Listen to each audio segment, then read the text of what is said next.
नमस्कार, capital TV में आपका स्वागत है।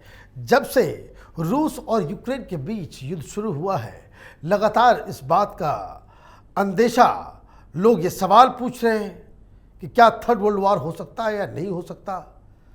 क्या वर्ल्ड वॉर का प्रारूप वैसा ही होगा जैसा फर्स्ट और सेकेंड मिलिट्रीज आपस में लड़ेंगी, या फिर इस वॉर का चाल चरित्र और चेहरा बिल्कुल अलग सा होगा। कई सारे सवाल हैं और इन सारे सवालों का जवाब जानने के लिए हमारे साथ मेजर जनरल एसपी सिन्हा साहब हैं। आपका बहुत बहुत स्वागत है। सीधा सवाल, क्या थर्ड वर्ल्ड वॉर होगा? मेरे अनुसार नहीं होगा। ये टेलीविजन पे जो चला रहे हैं, टेलीविजन पर नहीं चलाएंगे तो उनकी दुकानदारी कैसे चलेगी? उनको अपना जब तक हाइप नहीं करेंगे स्थिति को, लोग को डराएंगे नहीं, तब तक लोग टीवी क्यों देखेगा? तो थर्ड वर्ल्ड वॉर नहीं होगा। उसका कारण बताता हूँ, बहुत सिंपल है। यदि थर्ड वर्ल्ड वॉर होगा तो ये एक अंग्रेजी में वर्ड 3 लेटर वर्ड है, मैड, म्यूचुअली एश्योर्ड डिस्ट्रक्शन। मतलब पूरी तरह से विश्व बर्बाद हो जाएगा। म्यूचुअली एश्योर्ड, जो लड़े दोनों पार्टी, लड़ने वाला और डिफेंस करने वाला दोनों बर्बाद हो जाएंगे पूर्ण रूप से। तो क्या कोई हेड ऑफ द स्टेट ये परिस्थिति को एक्सेप्ट करेगा? अरे वसुंधरा का भोग तो तब करोगे ना जब जिंदा रहोगे। जब जिंदा ही नहीं रहोगे तो फिर काहे का खेल खत्म, पूरा बैंक अकाउंट सब फ्रोजन, खत्म कहानी है। तो ऐसी गलती कोई नहीं करेगा। देखिए, वर्ल्ड वॉर 3 मैं इसलिए बोल रहा हूँ कि नहीं होगा क्योंकि वर्ल्ड वॉर 3 किस सिनेरियो में हो सकता है उसकी मैं व्याख्या बाद में करूँगा।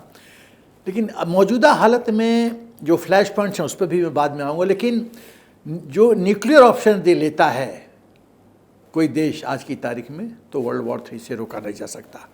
न्यूक्लियर ऑप्शन किस हालत में लेते हैं लोग? सेल्फ डिफेंस में, आत्म बचाव में, या युद्ध को ख़त्म करना चाहता है जल्दी से जल्दी। क्योंकि कॉस्ट ऑफ वॉर जो है ना, वो डेली का खर्चा है, मीटर डाउन है। टैक्सी में जैसे बैठते हो, 1 किलोमीटर इतना पैसा, 2 किलोमीटर इतना पैसा, वो मीटर चलता रहता है जब तक आप टैक्सी से उतरते नहीं हो। तो कॉस्ट ऑफ वॉर है, और कॉस्ट ऑफ वॉर प्रोहिबिटिव है। इक्विपमेंट है, एम्यूनिशन है, दवाई है, स्पेयर्स है, इक्विपमेंट जो डैमेज है उसको रिट्रीव करना है, हॉस्पिटल में पेशेंट्स जा रहे हैं उनको लुक आफ्टर करना है, उनके नेक्स्ट ऑफ इनको पैसा देना है, तरह तरह की बातें हैं, इतना आसान नहीं है। तो न्यूक्लियर ऑप्शन दूसरा ऑप्शन है कि वॉर जो ख़त्म किया, जैसे नागासाकी हिरोशिमा में अमेरिका चाहती थी लड़ाई ख़त्म हो, जापान सरेंडर करे, जापान सरेंडर नहीं कर रहा था, बॉम्ब गिराया, जापान सरेंडर हो गया, इतना भय क्रिएट हो गया। तो न्यूक्लियर ऑप्शन का ग्राउंड पे क्या इफेक्ट पड़ेगा? जनसंख्या पे प्रभाव, नागासाकी हिरोशिमा में देखिए, आज भी बच्चे डिरेंज पैदा हो रहे हैं। शरीर पे, आर्थिक व्यवस्था पे, एग्रीकल्चर पे, इन्फ्लेशन पे, बेरोजगारी पे, धन पे, राष्ट्र के धन पे, राष्ट्र के ट्रुप्स पे, राष्ट्र के लोगों पे, मतलब पूरी तरह से बर्बादी। इसका मतलब है कि न्यूक्लियर ऑप्शन भी जो है नलिफाइड है। महाभारत में कहा गया था कि जिस क्षेत्र में ब्रह्मास्त्र इस्तेमाल होगा, कई सालों तक वहाँ एक ब्लेड ऑफ ग्रास नहीं उगेगा। ये महाभारत में उसकी व्याख्या की गई है। और इसीलिए जो अश्वत्थामा ने जब ब्रह्मास्त्र चलाया था, तो जो महर्षि थे उन्होंने कितना डांटा उसको कि बेवकूफ़, जब वापस नहीं ले सकता तो चलाया क्यों? तेरे को पता है इसका अंजाम क्या होगा? ब्रह्मास्त्र खाली नहीं जाता है। वो तो अर्जुन ने वापस अपना बुला लिया, और फिर अश्वत्थामा ने तो पांडव परिवार के महिला पे पेट पे अटैक किया और मृत्यु हुआ। उसके बाद दूसरी बात है, भगवान श्री कृष्ण ने जिंदा कर दिया। तो इसमें इस वर्ल्ड वॉर में आज की तारीख में मेन प्लेयर्स कौन कौन है? मैं देखता हूँ रूस, अमेरिका और चीन। ये 3 मुख्य प्लेयर हैं जिनकी वजह से, जिनके कारणों से, जिनकी सोच से वर्ल्ड वॉर 3 हो सकता है। अब वर्ल्ड वॉर 3 को रोका कैसे जा सकता है? कोई भी वार, जैसे मोदी जी ने अभी 16 सितंबर को बोला था कि युद्ध, किसी भी विवाद का युद्ध सोल्यूशन नहीं है, सोल्यूशन है बातचीत। तो नेगोशिएटिंग टेबल पे आओ। नेगोशिएटिंग टेबल पे आदमी कब आता है? जब दोनों पार्टी में एक पार्टी पोजीशन ऑफ स्ट्रेंथ पे आ जाती है, अब बहुत बैटल के बहुत डिसाइसिव फेज में आ जाती है, तब नेगोशिएटिंग टेबल पे आती है, ये जानता है मैं बहुत स्ट्रांग, कुछ भी करवा सकता हूँ, ये जानता है अब मेरे पास कोई विकल्प कुछ विकल्प नहीं बचा है। कुछ नहीं बचा है। तो दोनों आते हैं और चलता है, डंडा चलता है विक्टर का। अब हिंदुस्तान का रोल इसमें बहुत महत्वपूर्ण है। हिंदुस्तान काफ़ी महत्वपूर्ण रोल अदा कर सकता है। यूनाइटेड नेशंस, मुझे दुख के साथ कहना पड़ रहा है कि यूनाइटेड नेशंस एक डिफरेंट ऑर्गेनाइजेशन है। जिस कारण से वर्ल्ड वॉर 2 हुआ, failure of league of Nations, वही कारण से WW3 यदि होता है तो होगा। यूनाइटेड नेशंस एक खाली एक डिबेटिंग सोसाइटी है, डिबेटिंग सोसाइटी, वहाँ एसी में बैठ के कॉफ़ी पियो और बस भाषण दो और चले आओ, दो ऐश करो। ग्राउंड पे टीथ कहाँ है तुम्हारे पास? तुम्हारे पास कोई सेना है, तुम्हारे पास पीस कीपिंग फोर्स है, लेकिन पीस कीपिंग फोर्स को इस्तेमाल तो करो। यदि मान लीजिए रूस और यूक्रेन में युद्ध हुआ अमेरिका में, तो जो पीस कीपिंग फोर्स को अलग अलग कंटिजेंट होना चाहिए, वो इन देशों को हटा के बाकी देश के जो ट्रुप्स हैं उनको वहाँ रखो, यूक्रेन में लाओ, cease fire, United Nations order करे सीज फायर, और ये ट्रुप्स को वहाँ पर गिरा दो, पैराट्रुप करवा दो। लेकिन ऐसा होता नहीं है ना। जब चीन नहीं मानता है ICJ का जजमेंट, तो फिर क्या हो सकता है?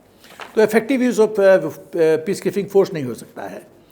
और एक और, जब लड़ाई लड़ती है, जब दोनों हेड ऑफ द स्टेट समझते हैं कि हमको अपना इज्जत बचाना है, चुपके से पिछले गली से निकल जाओ। लेकिन ये बताइए कि कुछ सिनेरियो तो बन भी रहा है कि जहाँ दिख रहा है कि बड़ी बड़ी ताकतें आपस में उलझ सकती हैं। देखिए आग कहाँ कहाँ सुलग रही है। हाँ, विश्व में 23 फ्लैश पॉइंट्स हैं या हॉटस्पॉट्स हैं। कुछ का मैं उल्लेख करूँगा। Ukraine Russia war, China Taiwan, north Korea south Korea, Yemen, Afghanistan, middle east, Israel, Palestine, ये सब फ्लैश पॉइंट्स हैं। तो ये फ्लैश पॉइंट्स में एक ही समय पे या अलग अलग समय पे युद्ध हो ही रहा है, चल ही रहा है, हम देख रहे हैं। तो आज की तारीख में मेरा मिलिट्री अप्रिसिएशन, मेरा सेंस कहता है कि विश्व वर्ल्ड वॉर 3 के बारूद पे बैठा हुआ है। अभी शुरू नहीं हुआ है, बस बैठा हुआ है। बम कब होगा? ये कभी भी हो सकता। तो वो क्या क्या पॉइंट्स हैं जिससे ये हो सकता है? ये हो सकता है, देखिए, एक तो यदि न्यूक्लियर ऑप्शन कोई देश लेता है, जैसे मान लीजिए रशिया यूक्रेन वॉर, यदि रूस न्यूक्लियर ऑप्शन लेता है तो WW3 को रोक नहीं सकता कोई। फिर मचना पक्का एश्योर्ड है। ओके, जंग होना ही, वर्ल्ड वॉर 3 होना ही है, क्योंकि फिर मूंछ की लड़ाई है, फिर मरेंगे, हम मरने के लिए तैयार हैं, नो प्रॉब्लम, लेकिन हम सबक सिखाएंगे अमेरिका नाटो को, तब तो वर्ल्ड वॉर 3 होगा। लेकिन कोई जरूरी नहीं है कि न्यूक्लियर ऑप्शन लेने से ही वर्ल्ड वॉर 3 होगा। सेकेंड वर्ल्ड वॉर इसका उदाहरण है। अमेरिका ने न्यूक्लियर ऑप्शन कब लिया? जब एंड करना था। जापान ने सरेंडर करा था, जर्मनी सरेंडर कर चुका था, तो न्यूक्लियर ऑप्शन लिया। तो कन्वेंशनल वॉर भी वर्ल्ड वॉर 3 का रूप ले सकता है, जैसा सेकेंड वर्ल्ड वॉर का हमारे पास उदाहरण है। और कन्वेंशनल वॉर तो कई साल चलते हैं। कन्वेंशनल वॉर के अलावा भी तो आजकल नए नए तरीके हैं वॉर के। बायोलॉजिकल वॉरफेयर हो सकता है, साइबर वॉरफेयर हो सकता है। आप अब बिना आर्मी भेजे ही सारे देश को जो है बिल्कुल घुटने पे लाके खड़ा कर सकते हैं। लोग इकोनॉमिक विवाद को भी इकोनॉमिक वॉरफेयर बोलते हैं। आजकल हर चीज़ में वॉरफेयर जुड़ जाता है। साइकोलॉजिकल वॉरफेयर, डिप्लोमेटिक वॉरफेयर, सब कुछ तरीके से वॉरफेयर तो चल ही रहा है जब तक मानव इस धरती पे है। मैं तो देखता हूँ कि महाभारत हर एक सेकंड खेला जा रहा है, पात्र बदल गए हैं और महाभारत का खेल चला जाए हर एक क्षण। तो अब एक और प्रश्न उठता है कि लड़ाई होती क्यों है भाई? क्यों जंग क्यों? इसका उत्तर मेरे पास है कि थ्रेट परसेप्शन।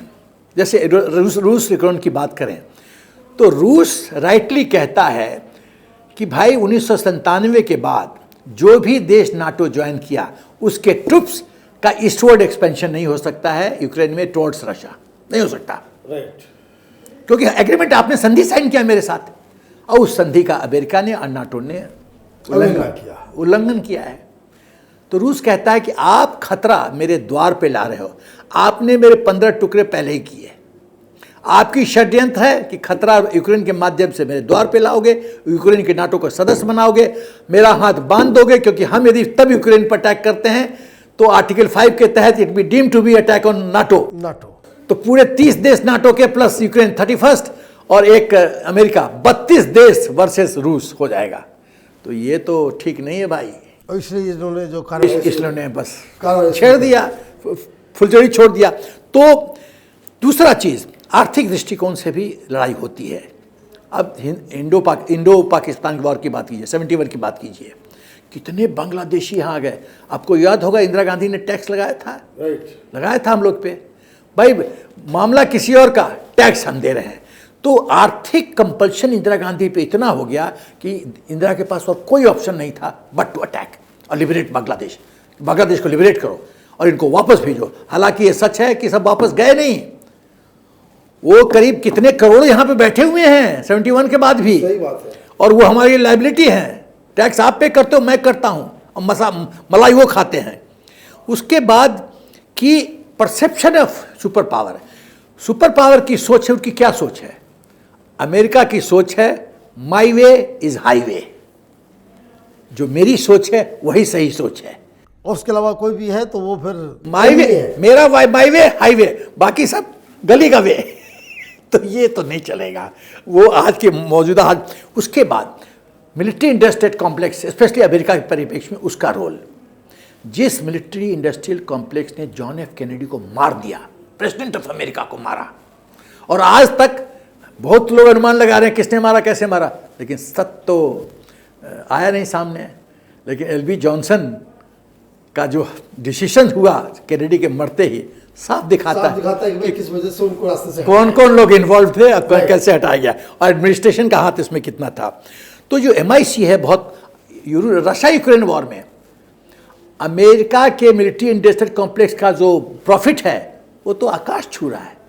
ये लोग गिद्ध हैं, ये तो डेड, बहुत सारे वेपन्स जो है सप्लाई हो रहे हैं। ये लोग तो गिद्ध हैं, ये तो डेड बॉडी को देखते खुश होते हैं कि आ गया मेरा खाना, भोजन आ गया, लंच डिनर आ गया, इसके बिना तो ये तड़पते हैं। तो MI6 का रोल है। उसके बाद इनको पीसफुल जो है सोल्यूशन एक्सेप्टेबल नहीं है। उसके बाद है role of super power. Bihar में एक शब्द है चढ़ जा बेटा बांस पे, मतलब भड़काने वाले हैं कि लड़ पड़ो देख लेंगे, हम लोग पीछे हैं। यूक्रेन को अमेरिका ने यही किया, चढ़ जा, और उसके बाद सारे सपोर्ट बेस को हटा लिया। नहीं, यूक्रेन को मिला क्या? कुछ नहीं। 30 लाख से भी ज़्यादा लोग रिफ्यूजी हो गए हैं। यूक्रेन जो मेन ग्रेन सप्लायर था यूरोप को, और सब खत्म। यूरोप की मतलब यूक्रेन की इकोनॉमी खत्म।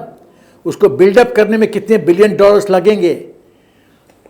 जेलेंस्की खुद कभी इधर से उधर भागता है, उधर से उधर भागता है कि पता नहीं किस रात को कब कहाँ। लेकिन मुझे बताइए कि इंडिया का क्या रोल है इसमें? इंडिया का रोल है, बहुत महत्वपूर्ण रोल है। देखिए क्यों आज के अंतर्राष्ट्रीय स्तर पे हिंदुस्तान का जो है पोजीशन बहुत महत्वपूर्ण हो गया। क्यों? हिंदुस्तान एक बहुत बड़ी इकोनॉमिक शक्ति बन के उभरी है। मिलिट्री वाइज आप देखिए जिस तरह से मोदी जी आत्मनिर्भर भारत कर रहे हैं, जिस तरह से इसरो डेवलप कर रहा है, DRDO मिसाइल सिस्टम डेवलप कर रहा है। डेली सुनते हैं कि DRDO ने आज ये अग्नि 5 कर दिया, 6 टेस्ट कर दिया, अभी वो मिसाइल कर दिया, अभी ये मिसाइल कर दिया। तो ये जो सेना को सशक्त जिस तरह से हो रही है, रेपुटेशन छुप तो रही है, पूरा विश्व देख रहा है। राइट। तो इकोनॉमिक पावर, मिलिट्री पावर, और सबसे बड़ी बात जो है स्ट्रॉन्ग प्रधानमंत्री, जो डिसीजन लेने में हिचकते नहीं, एकदम नहीं हिचकते। अरे आप पुराने जमाने में कभी सोच सकते थे कि बालाकोट एयर स्ट्राइक होता?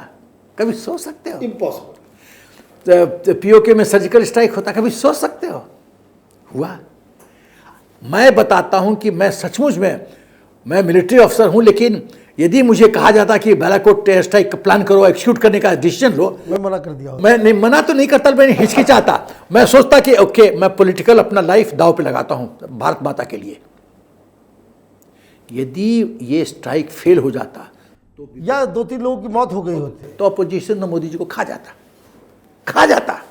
इन द सेंस जीना हराम कर देता। देवी की कृपा है मोदी जी की। अरे देवी डिवाइन ब्लेसिंग है, महादेव का आशीर्वाद है मोदी जी पे।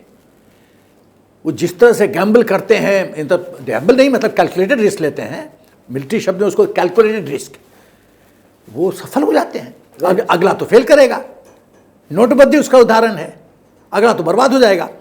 तो वेरी स्ट्रांग लीडरशिप। उसके बाद जिस तरह से मोदी जी ने जयशंकर जी को फॉरेन मिनिस्टर बनाया, वो जो कमाल दिखा रहे हैं इंटरनेशनल अफेयर्स के फ्रंट पे, वो अद्भुत है। अद्भुत है।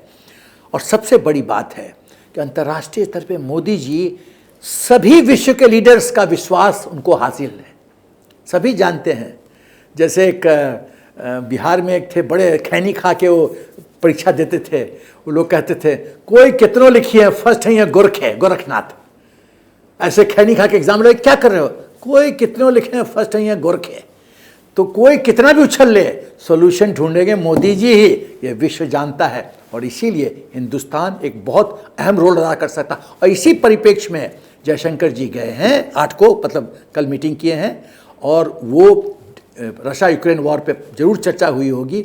अब दोनों तरफ से इनपुट लेके आधा कदम तुम चलो, आधा कदम तुम चलो, अब बीच का समझौता करवाओ और इस वार को ख़त्म करो। आपका बहुत बहुत धन्यवाद सारी चीज़ों को अच्छे से समझाने के लिए। अगर आपको ये वीडियो पसंद आया तो आप इसे लाइक करें, शेयर करें और कैपिटल टीवी को सब्सक्राइब करें। धन्यवाद।